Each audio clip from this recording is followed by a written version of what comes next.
ما يلفظ من قول إلا لديه رقيب عتيد.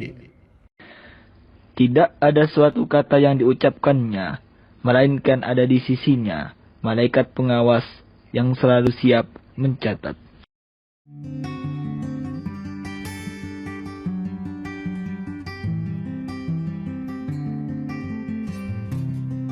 Tidak ingin berpanjang lebar lagi karena nampaknya pemirsa ini udah nggak sabar nih mendapatkan ilmu dan mengambil faidah dari Ustadz. Kepada Al-Ustadz Dr. Harjani FP, LCMA, Tafadol Mashkura. Baik, terima kasih kepada saudara moderator, Bapak Kurniawan. Bismillahirrahmanirrahim. Assalamualaikum warahmatullahi wabarakatuh. Innal hamdalillah nahmaduhu wa nasta'inuhu wa nastaghfiruh wa na'udzu billahi min syururi anfusina wa sayyiati a'malina. May yahdihillahu fala mudilla lahu wa may yudlil fala hadiya lahu. Asyhadu an la ilaha illallah wahdahu la syarika lahu wa asyhadu anna Muhammadan abduhu wa rasuluhu la nabiyya ba'da. Amma ba'd. Pemirsa IKD TV rahimakumullah dan pendengar pemirsa dimanapun berada.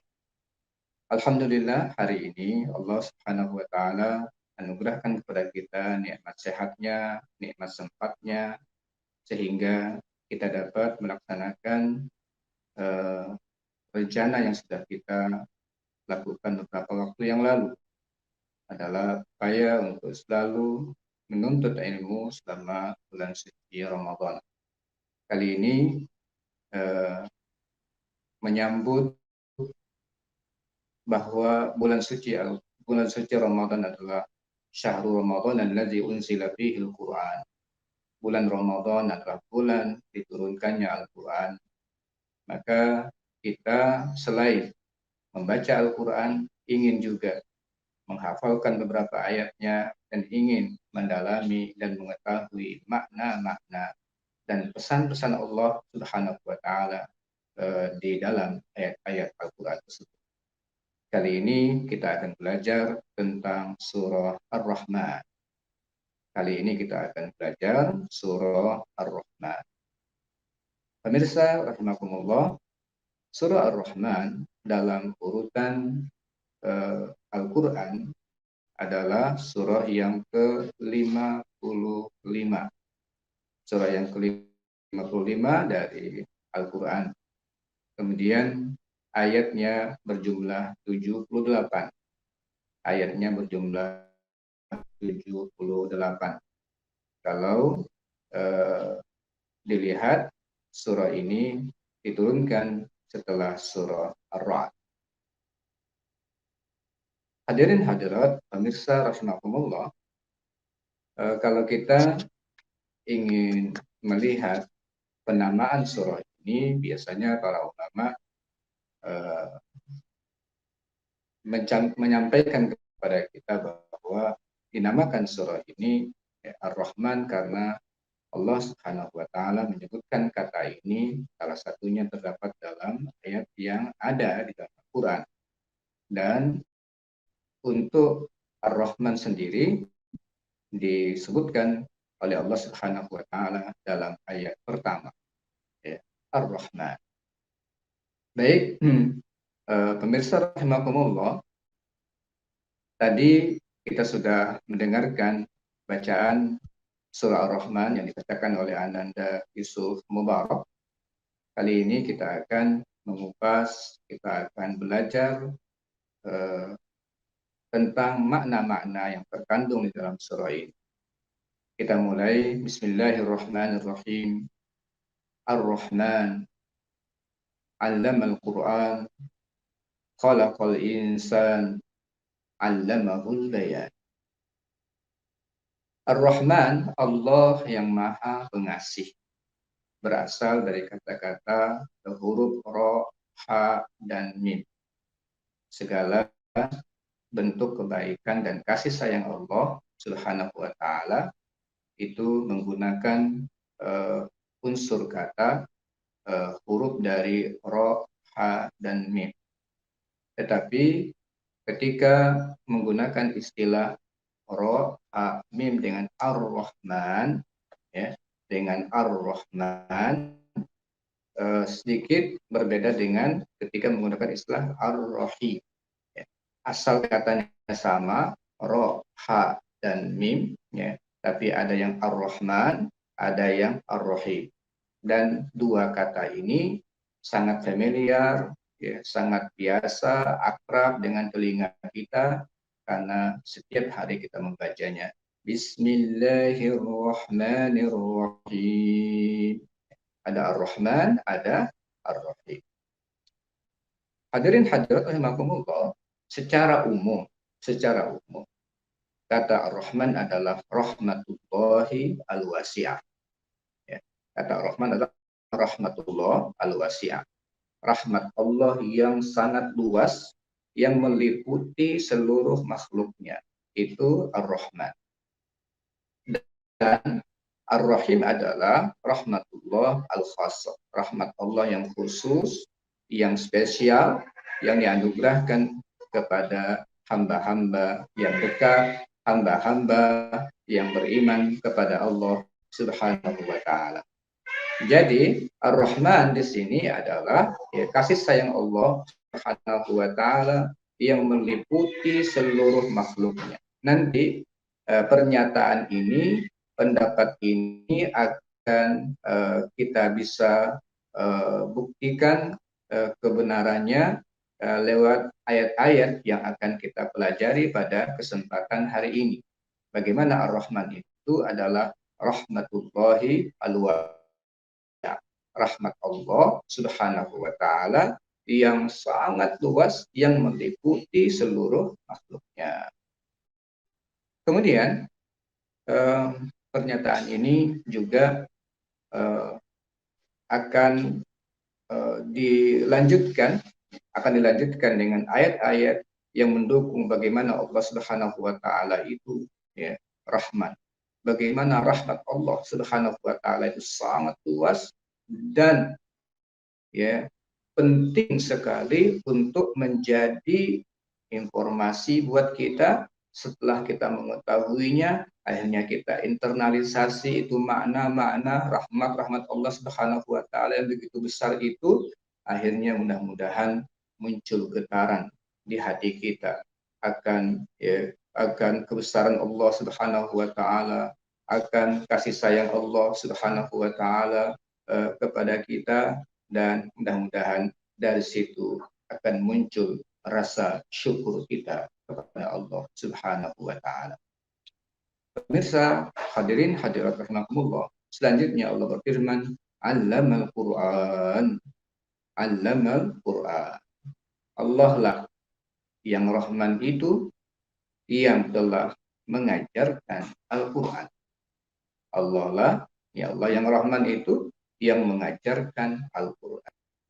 Jadi rahmat terbesar Allah Subhanahu wa taala, rahmat yang paling penting Allah Subhanahu wa taala kepada seluruh alam ini, terutama kepada manusia dan berikutnya kepada alam semuanya, adalah karena Allah Subhanahu wa taala mengajarkan Al-Qur'an. Nah, ini rahmat terbesar. Sehingga Allah Subhanahu wa taala di dalam surah Al-Kahfi sampai menyebutkan kata alhamdulillah, ungkapan supaya kita manusia ini, terutama orang-orang yang beriman, sadar betul akan nikmat besar dari Allah yang namanya Al-Qur'an ini. Dalam surah Al-Kahfi Allah Subhanahu wa taala firman, alhamdulillahilladzi anzala ala abdihil kitaba wa lam yaj'al lahu iwaja. Segala puji bagi Allah Subhanahu wa taala yang telah menurunkan kepada hambanya yaitu Nabi Muhammad sallallahu alaihi wasallam Alkitab, yaitu Al-Qur'an, dan tidak menjadikan Al-Qur'an ini bengkok, sesuatu yang tidak benar, semuanya lurus, semuanya datangkan kebaikan buat kita semuanya. Jadi ini adalah bentuk kasih sayang terbesar sehingga dia menjadi urutan nomor satu setelah Allah menyebut dirinya dengan Ar-Rahman. Bentuk dari kasih sayang Allah yang terbesar adalah Allamal Quran. Kemudian ayat yang ketiga, Allah Subhanahu wa taala berfirman, khalaqal insan. Dia menciptakan manusia. Nah, dia menciptakan manusia. Hadirin hadirat pemirsa rahimakumullah. Di antara rahmat Allah Subhanahu wa taala adalah dia menciptakan manusia. Dan ini nanti akan menjadi pemain utama dalam peradaban seluruh kehidupan ini. Manusia adalah pemain utamanya. Dengan penciptaan manusia ini, Allah Subhanahu wa taala menghadirkan berbagai macam hikmah yang dia ketahui, yang dia mengetahuinya, yang dipertanyakan oleh malaikat. Allah mengatakan, inni a'lamu ma la ta'lamun. Aku lebih tahu dari hal-hal yang tidak kalian ketahui tentang hikmah dari penciptaan manusia. Banyak hal yang Allah Subhanahu wa taala inginkan dari kehadiran manusia di muka bumi ini. Khalaqal insan. Akhirnya dia ciptakanlah manusia untuk membangun peradaban di muka bumi. Pemirsa hadirin hadirat rahimakumullah. Mungkin ada yang bertanya, kok didepankan alam Al-Quran dulu, baru khalaqal insan? Kenapa kok ya dikedepankan alam Al-Quran dulu, baru khalaqal insan? Padahal kan ya setelah manusia diciptakan, baru nanti diajarkan Al-Quran. Ada salah seorang ulama, umpamanya Mutawalli Sya'rawi, beliau mengungkap tentang salah satu hikmahnya. Ya, tentunya semakin banyak orang mengkajinya, semakin tersingkap, semakin terungkap ya, makna-makna hikmah-hikmah daripada ini. Tetapi pasti mengandung hikmah yang sangat mendalam. Al-Mutawalli Sya'rawi umpamanya mengatakan bahwa ya, kenapa Al-Quran ini didahulukan mengajarkan Al-Quran? Karena ini adalah semacam perencanaan yang dibuat oleh Allah Subhanahu wa taala, yang Allah Subhanahu wa taala nanti turunkan kepada manusia. Ini perencanaannya, bahwa seluruh aturan yang akan menjadi panduan hidup manusia yang nanti akan diciptakan oleh Allah Subhanahu wa taala sudah dirancang sebelum menciptakan manusia. Dan ini berlaku di semua bidang dalam kehidupan manusia juga seperti itu. Bahwa ketika ada upaya untuk membangun sebuah rencana besar, sebuah aktivitas besar, biasanya perencanaan juga dilakukan secara sangat matang, ya, supaya nanti apa yang akan dilakukan itu berjalan sesuai dengan rencana, sehingga mudah ya di dalam menjalankan mekanismenya. Maka di antara rahasianya, Allah ciptakan dulu, ya, Allah hadirkan dulu, ya, Allah turunkan dulu undang-undangnya, ya. Allah ya hadirkan dulu undang-undangnya, Allah turunkan firman-Nya yaitu Al-Quran untuk nanti menjadi guidance bagi manusia, ya, untuk menjadi petunjuk bagi manusia. Jadi Allah turunkan firman-Nya ya untuk menjadi aturan-aturan yang nanti menjadi petunjuk bagi kehidupan manusia.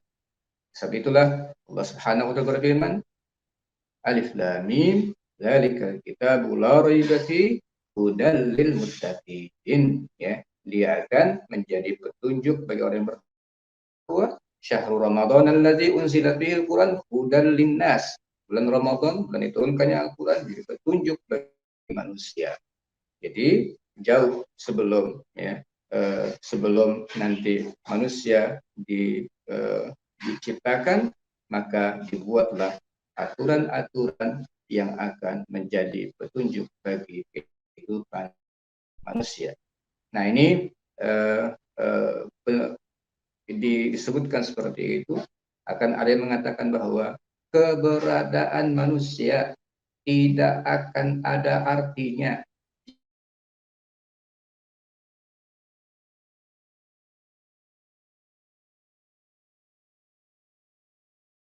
akhir, maka harus dia disiapkan terlebih dahulu, nanti sudah siap dengan panduan untuk menjalani kehidupan. Baik, bismillahirrahmanirrahim. Mohon maaf, sinyalnya agak terputus-putus ya, nggak mendukung tadi. Kita lanjutkan, pemirsa rahimakumullah. Allah Subhanahu wa taala menciptakan manusia dengan aturan-aturan setelah diturunkan di dalam Al-Qur'an. Kemudian selanjutnya nikmat besar dan bentuk kasih sayang Allah Subhanahu wa taala yang juga luar biasa kepada kita adalah allamahul bayan. Allamahu al-bayan. Allah mengajarkan kepada manusia al-bayan. Al-bayan adalah kemampuan manusia untuk mengungkapkan sejelas-jelasnya apa yang menjadi pemikiran dia, yang menjadi perasaan dia, ide dia, gagasan dia, kemudian dibantu dengan perangkat-perangkat sehingga suara itu bisa keluar dari kedua bibir kita, kemudian didengar oleh orang, kemudian orang paham apa yang kita sampaikan, itulah al-bayan. Nah, Allah Subhanahu wa taala mengungkapkan hal ini sebagai salah satu nikmat terbesar, kasih sayang Allah Subhanahu wa taala yang sangat besar kepada kita manusia secara umum. Allah ajarkan Al-Qur'an.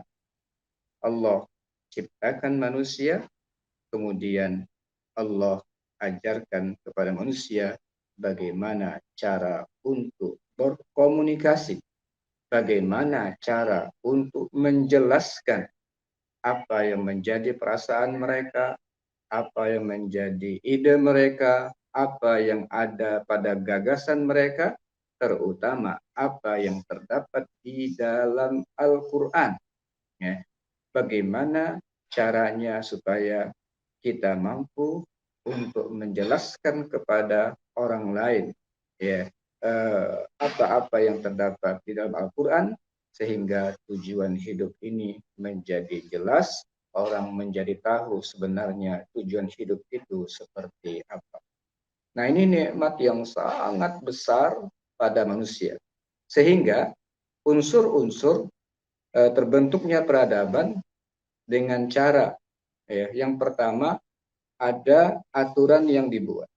Ya. Ada aturan yang telah Allah Subhanahu wa taala turunkan dalam bentuk Al-Qur'an. Ya. Allah Subhanahu wa taala turunkan firman-Nya dalam Al-Qur'an. Yang kedua, ada orang yang manusia yang diciptakan untuk menjalani kehidupan dengan aturan-aturan itu. Kemudian manusia-manusia yang diciptakan ini mampu untuk saling berkomunikasi dan bertukar pikiran, saling mengingatkan di antara mereka, maka terjadilah proses saling tukar-menukar informasi, terjadi saling mengingatkan di antara manusia, terjadi saling memenuhi kebutuhan di antara manusia dengan aturan-aturan yang telah diturunkan oleh Allah Subhanahu wa taala. Ini adalah nikmat terbesar dalam hidup manusia. Ini adalah kasih sayang Allah Subhanahu wa taala yang sangat besar. Kasih sayang Allah Subhanahu wa taala sangat besar dalam kehidupan manusia, yaitu diturunkannya Al-Qur'an, kemudian diciptakannya manusia, ya, dengan aturan-aturan itu mereka bisa bergerak, kemudian kita mampu untuk saling mengingatkan kalau ada di antara kita yang salah, lupa dengan tujuan hidup, diingatkan kembali, dijelaskan kembali. Kita kalau punya perasaan, kita bisa mengungkapkannya. Ada ide, kita bisa tukar menukar dengan orang lain. Itu semua adalah nikmat terbesar yang Allah Subhanahu wa taala anugerahkan kepada kita manusia. Kemudian selanjutnya berpindah kepada anugerah-anugerah yang lain, nikmat-nikmat lain dalam kehidupan kita, yaitu asyamsu wal qamaru bihusban. Asyamsu wal qamaru bihusban. Matahari dan bulan beredar menurut husban, dengan hisabnya yang husban ditafsirkan dengan al-hisabud daqiq, dengan hitungan-hitungan yang sangat-sangat detail, hitungan-hitungan yang sangat-sangat sangat-sangat rapi. Ya. Allah Subhanahu wa taala menciptakan, ya, matahari. Allah Subhanahu wa taala menciptakan bulan, ya, dengan hitung-hitungan yang sangat-sangat rapi, dengan hitungan-hitungan yang sangat detail, sehingga, ya, ini merupakan salah satu nikmat terbesar dalam kehidupan manusia. Hadirin hadirat, shaimin shaimat rahimakumullah. Kadang nikmat ini hilang dari pikiran kita, karena mungkin sudah sangat terbiasa. Matahari muncul setiap hari, bulan muncul juga, ya, secara rutin. Mungkin nikmat-nikmat kayak begini akhirnya seolah-olah dia sesuatu yang biasa, padahal dia sangat luar biasa. Dengan hitung-hitungan yang sempurna dari Allah Subhanahu wa taala, bagaimana Allah hadirkan matahari, bagaimana Allah hadirkan bulan itu untuk manusia. Untuk apa? Lita'alamu adadas sinina wal hisab. Untuk kalian mengetahui jumlah-jumlah tahun, bagaimana kalian untuk melakukan hisab, bagaimana kalian bisa mengukur segala hal.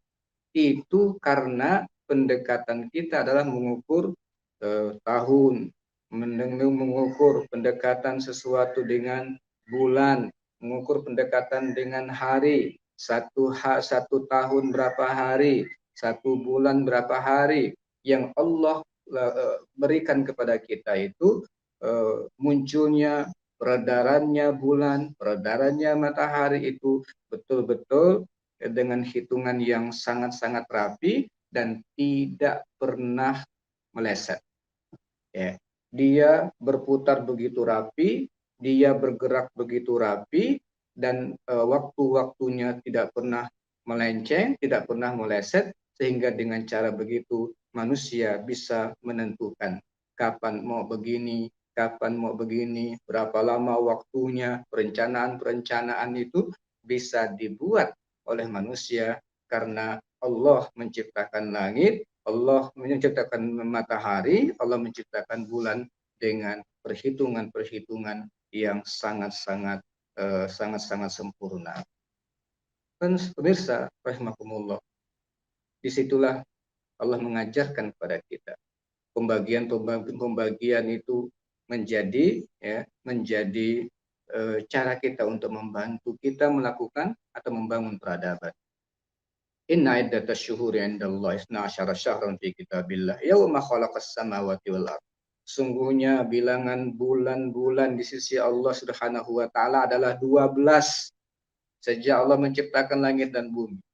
Jadi dengan waktu-waktu itulah kita bisa membagi berbagai macam perencanaan kerja kita, membangun rencana-rencana besar kita, sehingga tertentulah suasana itu, ya, sehingga jam sekian bisa dibuat, sehingga jam sekian bisa direncanakan dan sebagainya.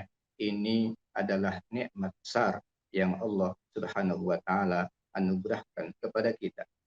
Kemudian wan najmu wasyajaru yasjudan. Wan najmu wasyajaru yasjudan. Dan begitu juga dengan an-najm. Ya. Begitu juga dengan an-najm. Di sini an-najm bukan bintang, tetapi secara umum para ulama kita menafsirkannya dengan tumbuh-tumbuhan. Ya. Wasyajar, begitu juga dengan pohon-pohonan. Tapi mereka membedakan antara an-najm dengan asyajar adalah an-najm itu pohon-pohonan yang tidak ada apa namanya batangnya, ya, tidak ada punya batang. Tapi asyajar yang punya batang. Berarti tumbuh-tumbuhan yang merambat ke bawah, nah itu namanya an-najm. Kemudian yang muncul ke atas itu namanya asyajar. Itu namanya asyajar. Yes, juga keduanya baik tumbuh-tumbuhan yang merambat maupun tumbuh-tumbuhan yang menjulang ke atas itu semua sujud dan tunduk dengan peraturan Allah Subhanahu wa taala. Ini sedikit kalau kita ingin merenungkan lagi matahari, bulan tunduk dengan perintah Allah Subhanahu wa taala. Enggak pernah sedikit pun bergeser dari yang telah Allah Subhanahu wa taala tentukan. Lalu setelah itu pohon-pohonan baik yang merambat maupun yang muncul ke permukaan dengan batangnya itu disebutkan oleh Allah sujud kepada Allah Subhanahu wa taala. Sujud adalah bentuk penghambaan tertinggi yang diberikan oleh makhluk kepada Al-Khaliq. Nah, mereka sujud. Mereka tunduk dengan perintah Allah. Apa kata Allah? Kalian itu diciptakan untuk berkhidmat kepada manusia. Kalian diciptakan untuk memenuhi kebutuhan manusia. Maka laksanakan perintah. Dan Saimin-saimat rahimakumullah, semua bahan makanan kita bersumber dari ini. Bersumber dari an-najm dan asyajar. Semua bahan makanan kita itu bersumber dari an-najm dan dari asyajar.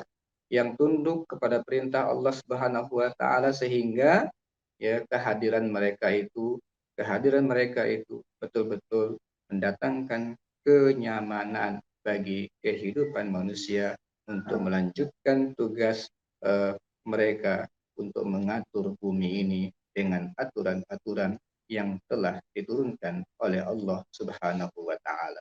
Ini luar biasa nikmat-nikmat yang Allah Subhanahu wa taala ya anugerahkan kepada kita. Disebut 1, 2, 3, 4. Sudah sekian banyak kita ketahui bagaimana bentuk dari rahmat Allah Subhanahu wa taala. Allamal Quran, dia mengajarkan Al-Quran. Khalaqal insan, dia ciptakan manusia. Allamahul bayan, diajarkan bagaimana cara berkomunikasi, menjelaskan keinginan kita. Kemudian Allah ciptakan matahari, Allah ciptakan bulan untuk menyangga kehidupan kita, untuk membantu kita merencanakan berbagai macam hal, ya, sehingga semua kehidupan menjadi nyaman. Kemudian di bawah Allah sediakan kepada kita semua jenis kebutuhan kita untuk kehidupan, yaitu asyajar, an-najmu wasyajar. Ada pohon-pohonan, tumbuh yang merambat, dan pohon-pohonan memiliki ya, batang yang nanti akan menghadiahkan segala hal yang menjadi kebutuhan manusia. Kemudian selanjutnya as-samaa rafa'aha wa wada'al mizan. Dan langit Allah ya angkat, ditinggikan oleh Allah. Was-samaa, dan langit rafa'aha, Allah tinggikan, wa wada'al mizan, dan dia ciptakan keseimbangan. Dia ciptakan keadilan. Ya. Allah Subhanahu wa taala menciptakan langit, kemudian Allah tentukan, ya. Berapa jaraknya antara kita dengan langit, kemudian untuk apa langit itu diciptakan oleh Allah Subhanahu wa taala, itu semua Allah angkat, ya, langit tersebut supaya menjadi atap, ya. Jadi Allah Subhanahu wa taala sediakan dia menjadi atap buat kita, sehingga matahari yang diciptakan oleh Allah Subhanahu wa taala nanti, ya, cahayanya atau sinarnya sampai kepada kita dan kita merasakan sesuatu yang nyaman dan layak untuk kehidupan kita. Semua telah diatur oleh Allah Subhanahu wa taala dengan ukuran-ukurannya, ya. Dengan diangkatnya langit, tujuannya nanti supaya kondusif kita hidup di muka bumi ini, sehingga nyaman. Pencahayaan-pencahayaan yang Allah ciptakan dengan lewat matahari itu menjadi nyaman sampainya ke muka bumi. Ini semua adalah nikmat besar dari Allah Subhanahu wa taala. Dan selanjutnya Allah berfirman, "Alla tatghaw fil mizan."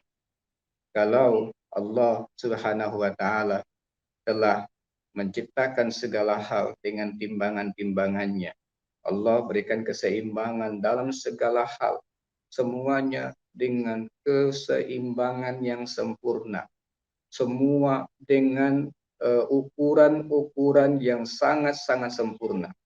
Sekarang ada aturan atau ada ilmu disebut dengan mata rantai kehidupan, ya. Ada mata rantai.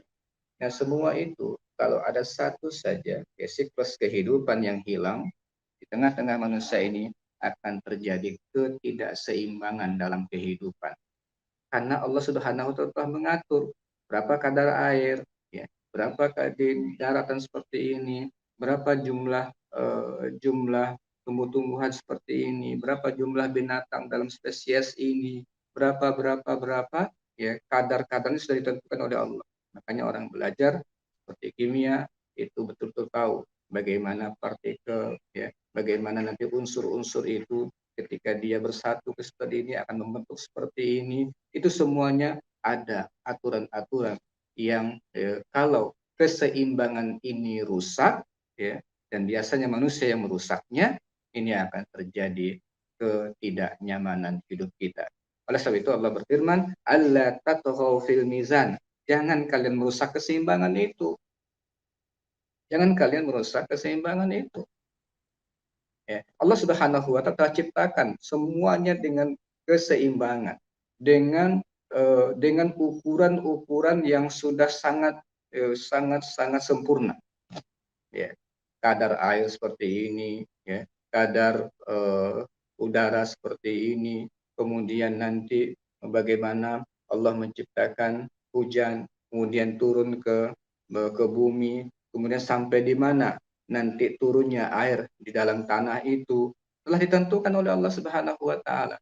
Nanti kalau naik lagi uapnya ke langit, ya, lewat pemanasan yang dilakukan oleh matahari, itu awan pun, ya, awan pun nanti juga ditentukan oleh Allah berapa ketinggiannya sehingga nanti bisa didistribusikan turun kembali ke muka bumi. Ini luar biasa. Keseimbangan-keseimbangan seperti ini Allah telah ciptakan, kalian jangan merusaknya. Kalian jangan merusaknya. Nah, ini luar biasa. Kemudian Allah tatghaw fil mizan wa aqimul wazna bil qisti wa la tukhsirul mizan. Tegakkanlah keseimbangan itu dengan adil dan jangan kalian mengurangi keseimbangan itu.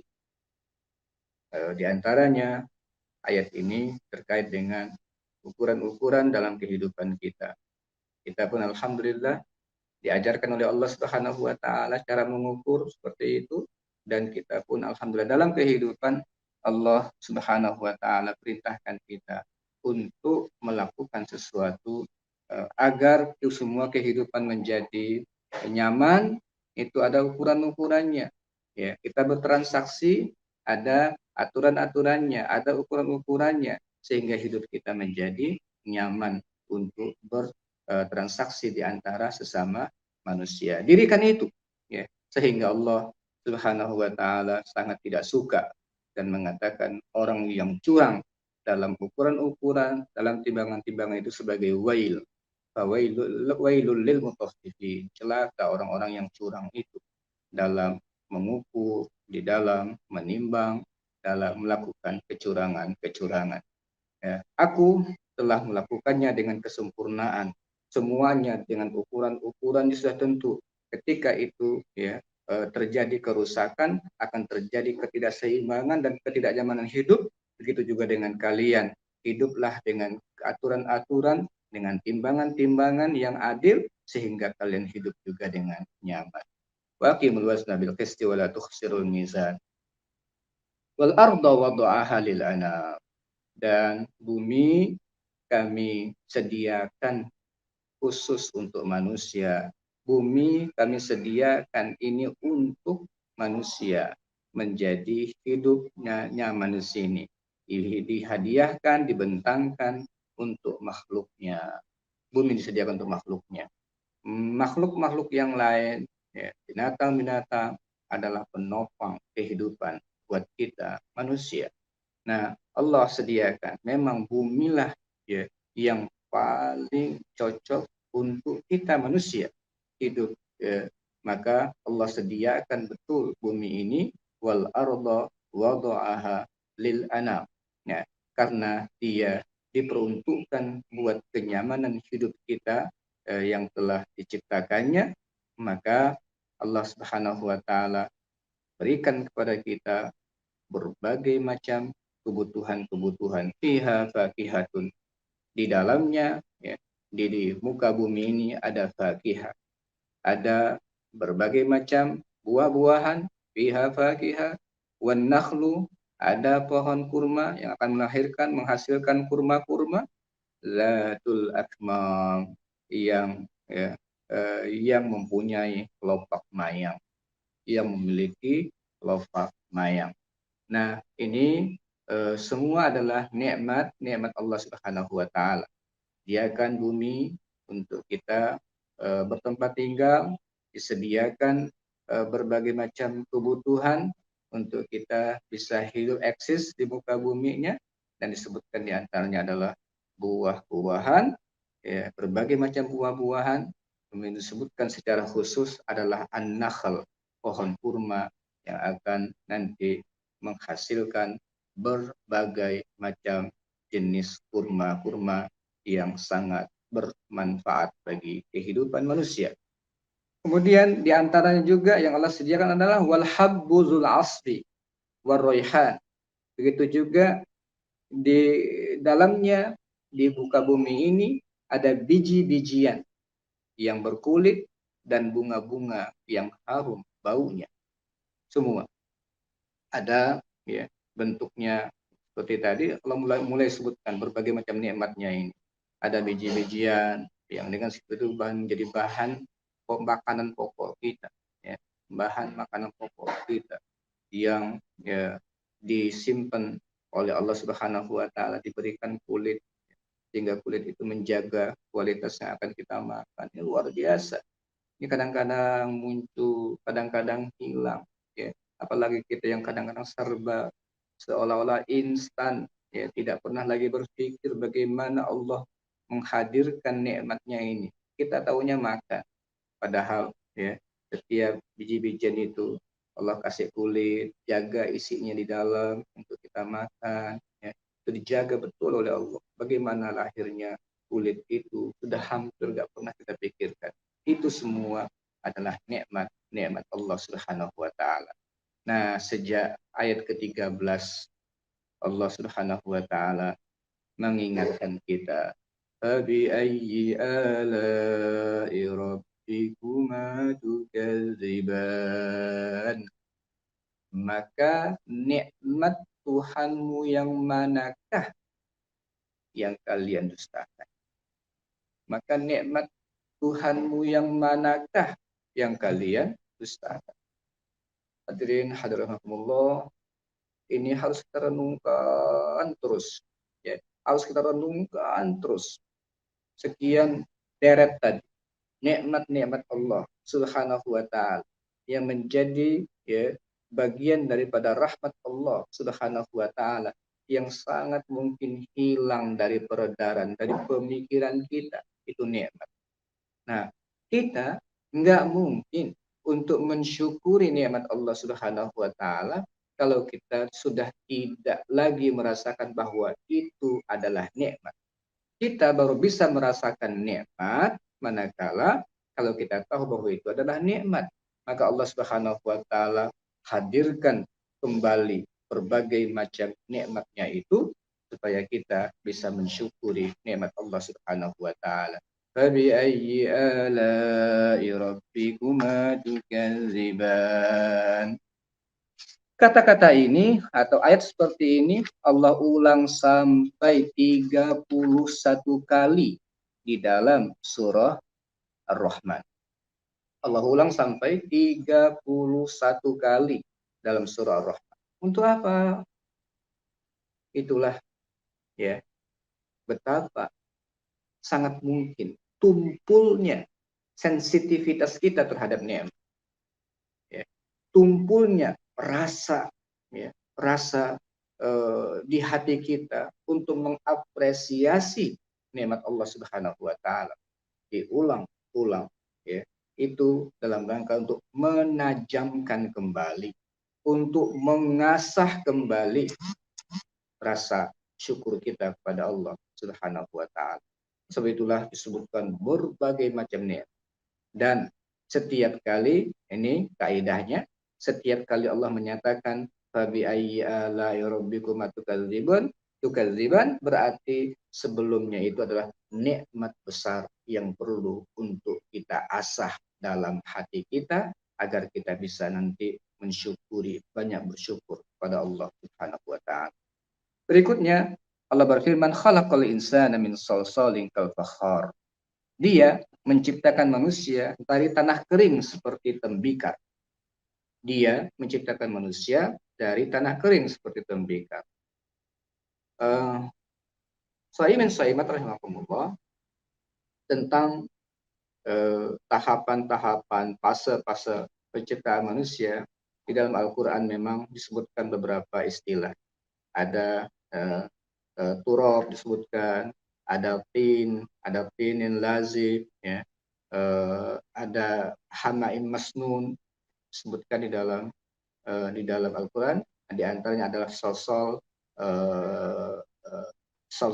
kal-fakhar.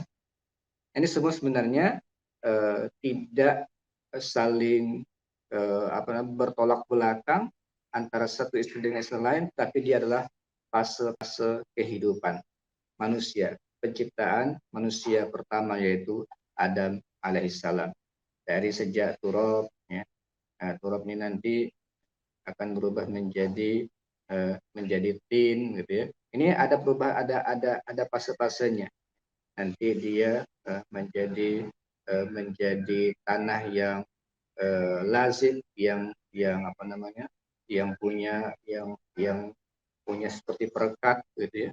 Perekat karena ada campuran daripada air, dan terakhir nanti prosesnya adalah menjadi sol-sol kal-fakhar, ya, seperti tanah kering seperti tembikar yang apabila dipukul-pukulkan itu ada suaranya, menggambarkan tentang tamasuk al-insan, bahwa struktur tubuh manusia itu diciptakan oleh Allah Subhanahu wa Ta'ala dari unsur tanah yang diproses tadi seperti tadi itu sampai dia mengeras, sampai dia seperti tanah kering itu dari proses ya, tanah yang sudah disebutkan di berbagai macam ayat Al-Quran tersebut, sehingga tubuh manusia ini menyatu seperti sekarang kita ini nanti itu menggambarkan tentang betapa kokohnya hubungan antara satu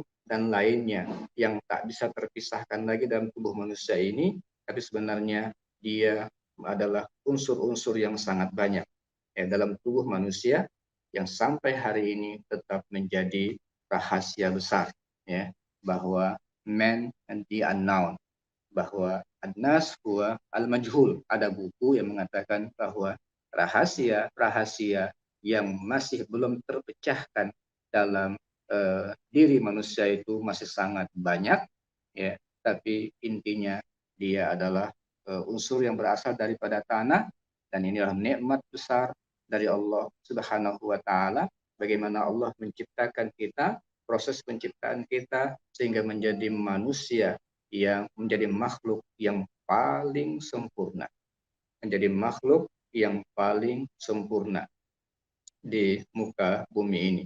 Ini disebutkan tentang prosesnya, karena kita nanti disediakan untuk hidup di muka bumi ini, makan dari bahan-bahan yang bersumber dari muka bumi ini, maka kita diciptakan dari tanah yang cocok dengan kebutuhan-kebutuhan kita, nanti kita pun akan kembali ke tanah lagi. Nah, ini nikmat besar dari Allah Subhanahu wa taala tentang bagaimana Allah menciptakan kita menjadi makhluk yang sempurna seperti ini. Ini juga harus menjadi perhatian besar kita.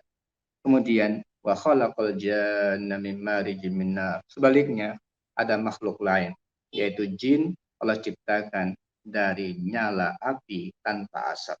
Ya, jin Allah ciptakan dari nyala api tanpa asap. Bahwa selain manusia, ya, ada makhluk lain yang tidak kelihatan, tetapi dia menjadi bagian yang tak terpisahkan dari kehidupan manusia, yaitu makhluk yang bernama jin, yang tersembunyi dari kita.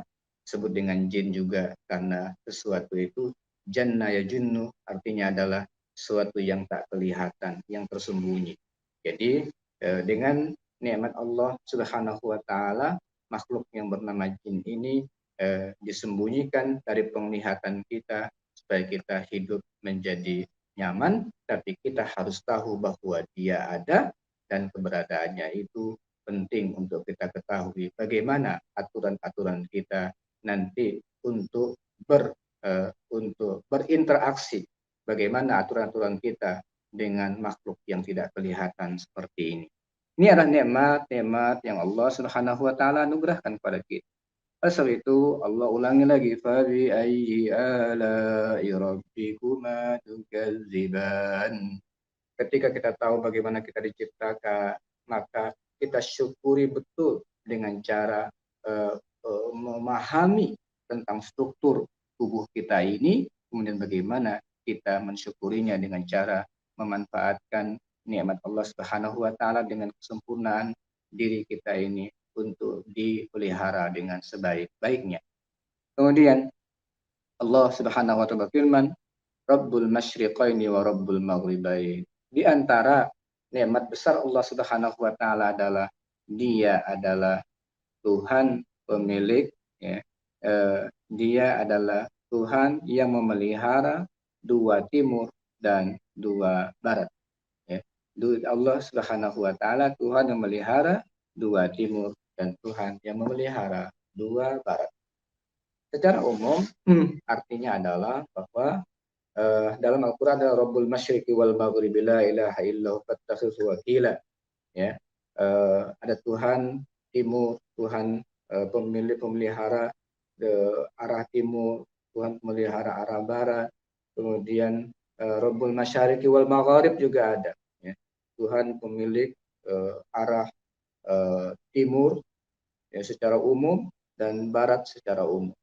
Menjelaskan bahwa bagian besar ulama tafsir mengatakan bahwa Rabbul Masyriqaini wa Rabbul Maghribain adalah bahwa arah ya, timur ini ada dua titik matahari terbit. Ya. Dia tidak statis di satu tempat, tapi dia bergerak di dua titik timur itu. Yang paling ujung, paling awal dan paling ujung itu nanti berubah dan bergerak terus menerus, ya, di dua arah titik timur ini. Nanti juga dia akan terbenam di dua arah titik barat dan itu bergerak secara terus menerus. Dan itu nanti terlihat sekali pada musim panas dan musim dingin. Ya. Dari pergerakan itu nanti akan melahirkan di beberapa daerah menjadi 4 musim, ya, menjadi 4 musim. Itu nikmat besar dengan pergantian musim ini, dan nikmat besar yang Allah Subhanahu wa taala hadirkan untuk manusia, ya, yang Allah Subhanahu wa taala hadirkan untuk manusia. Nah, ini hadirin hadirat rahimakumullah, itu di antara nikmat besar yang Allah Subhanahu wa taala. Dengan pergantian musim ini nanti berbagai macam buah-buahan muncul, kemudian nanti berbagai macam suasana yang dihadirkan oleh Allah untuk kenikmatan hidup kita, itu dihadirkan oleh Allah Subhanahu wa taala di tengah-tengah kita. Nah, di antaranya adalah nikmat besar yang Allah Subhanahu wa taala juga berikan adalah Allah Subhanahu wa taala menciptakan laut dengan percampuran, ya, antara 2 laut, yaitu ada air yang tawar dan ada air yang asin di satu tempat, tetapi tidak bercampur karena Allah beri batasan-batasan yang sangat luar biasa. Menurut para ulama yang mengkaji betul tentu makna ini adalah di lapisan paling atas, ya, air laut itu adalah rasanya adalah tawar, ya. Rasanya adalah tawar, ya. Kemudian lapisan bawah sedikit saja itu sudah rasanya asin, dan itu tidak dicampurkan oleh Allah. Dan dari situlah nanti air yang tawar inilah yang nanti akan menguap, kemudian diangkat oleh angin ke atas menjadi awan. Itulah yang akan turun menjadi air hujan yang akan bermanfaat, menjadi barokah buat hidup manusia. Coba bayangkan, kalau yang diangkat itu adalah air, ya, adalah air asin. Turun jadi air asin. Betapa hancurnya kehidupan di muka bumi. Nikmat yang hampir kadang-kadang hilang dari peredaran dan pikiran kita, Allah ingatkan dengan fabi ayyi ala'i rabbikuma tukadziban. Mudah-mudahan di bulan puasa Ramadan seperti ini, mengkaji ayat-ayat tentang nikmat-nikmat Allah Subhanahu wa taala ini menjadikan hati kita semakin tajam untuk membaca berbagai macam ciptaan Allah Subhanahu wa taala, untuk kita menyimpulkan tentang kemahabesaran Allah Subhanahu wa taala. Demikian, ya, kajian kita dari ayat 1 sampai 20 dari surah Ar-Rahman. Mudah-mudahan dapat kita lanjutkan pada kajian-kajian yang akan datang sampai selesai surah ini dengan 31 ayat mengingatkan dengan fabi ayyi ala'i rabbikuma tukadziban. Mudah-mudahan dapat kita renungkan dan bisa juga menjadi hafalan kita, sehingga betul-betul suasana hati kita selalu dalam keadaan tajam membaca nikmat-nikmat Allah, sehingga kita menjadi ahli bersyukur kepada Allah Subhanahu wa taala. Aku qouli hadza wa astaghfirullah li wa lakum. Assalamualaikum warahmatullahi wabarakatuh.